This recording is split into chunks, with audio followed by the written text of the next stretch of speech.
Hello, I'm Dr. Terry Susan Fine, Content Specialist for the Florida Joint Center for Citizenship, which is part of the School of Politics, Security, and International Affairs at the University of Central Florida in Orlando.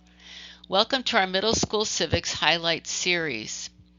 Today we focus our attention on CG 3.9, explain the structure, functions, and processes of the judicial branch of government.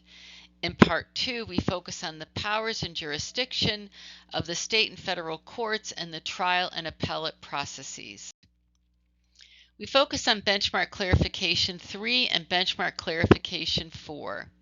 In Benchmark Clarification 3, students recognize that the powers and jurisdiction of the state and federal courts are derived from their respective constitutions. Focusing on Benchmark Clarification 4, students will compare the trial and appellate processes.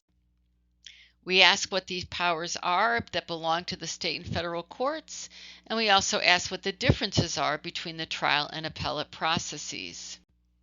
So we ask, what are the powers and jurisdiction of the federal and state courts? First, we look at the process of appellate jurisdiction. And here we see that the United States Supreme Court and the U.S. Court of Appeals has appellate jurisdiction. This means that if a lower court at the federal level or the state court makes a decision that someone objects to, they can appeal the case, asking the court to issue them a writ of certiorari, a writ of notification that their case has been accepted on appeal.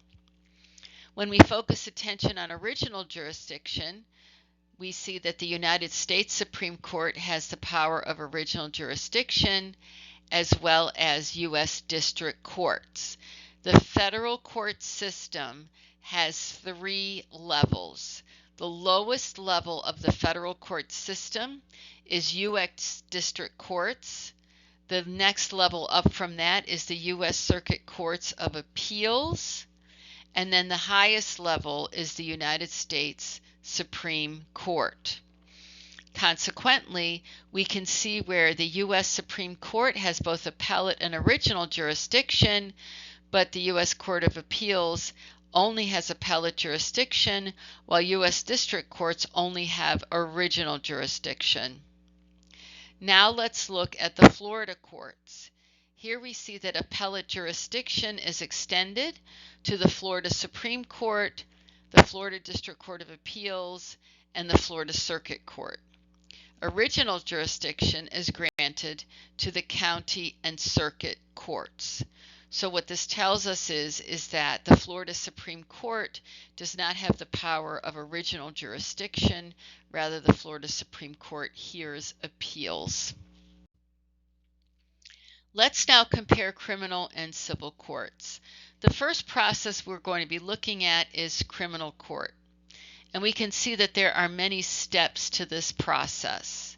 In criminal court, both the prosecution, which represents the government and the victim, and the defense, representing the person charged with the crime, both of those sides must be present in order for a criminal case to proceed. Step 2, each side calls witnesses to give testimony under oath, after which witnesses may be cross-examined by the other side. So that means both the prosecution and the defense can bring people to discuss the side that the defense or the prosecution brings them in to discuss and to defend, but at the same time the other side can also question them. They can, what cross-examination is that if I were a witness for the prosecution, then the defense can ask me questions as part of cross-examination, and of course vice versa. Of course the opposite is also true. The defense might bring witnesses and the prosecution can question those witnesses as part of cross-examination. Step 3, the prosecution and defense give their closing statements asking the jury to rule in their favor. So the closing statements do not introduce new evidence. The closing statements are there to summarize the highlights of the arguments and the evidence that have been introduced in the trial through the process of calling witnesses and cross-examination. And then with step 4, jury members leave the courtroom to deliberate and discuss the evidence in the case. Once they reach a unanimous decision, which is required in most but not all cases, the jury then announces their decision. The decision of a jury is called a verdict. What about civil courts? With civil courts, a complaint is filed. A complaint is a formal statement naming the people involved and describing the reason for the lawsuit. Once a complaint is filed, the court will send a summons, and the defendants, those who are being accused of doing something wrong, they are notified that there is a lawsuit against them, and they are ordered to appear in court. The defendant then responds in what's called a pleading that explains their side of the case. So the defendant might explain the reasons why they're being accused and then give information or evidence as to why they are being wrongfully accused if they believe they are, or it could turn out that they still need to go to court because the court doesn't believe that their argument about why they should not be have a complaint filed against them, it has enough information or it does not meet the standard that they require. And then in step 4, the lawsuit is heard before a judge or a jury. And if there is a jury, the jury decides based on the evidence and the facts which side will prevail. If the case is heard by a judge, the judge makes a summary judgment. Notice that I'm not using the terms guilty and not guilty, because in a civil court, we're not talking about someone breaking the law, because if a person broke the law, then that would be a criminal case. But rather, in a civil court, somebody complains that somebody else wronged them in some way, and they're going to seek some type of response, such as monetary damages, being given money for the wrong that's been done to them, trying to limit a person's behavior in some way. For example, a civil case might involve somebody not being able to be in the same room as another person. There might be some kind of restraining order, an order that says you cannot come within 1,000 feet of me, you're not allowed to contact me in any way or what have you because you've wronged me, and the court agrees, whether it's the judge or the jury that agrees. Now let's focus on the appellate process.